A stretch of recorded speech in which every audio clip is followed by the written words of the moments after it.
যে আমাকে উপেক্ষা করে চলে গেছে, আমাকে রেখে গেছে বিষাদ সাগরে, যেতে যেতে ফিরেও তাকায়নি,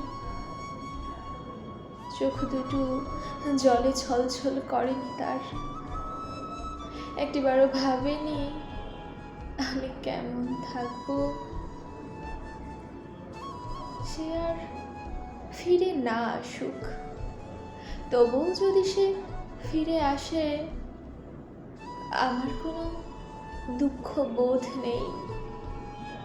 আর যদি অভিযোগ করে আমি আর আমি নেই, তবে তাকে বলবো দুঃখ সবটুকু ভালোবাসা কেড়ে নিয়ে গেছে।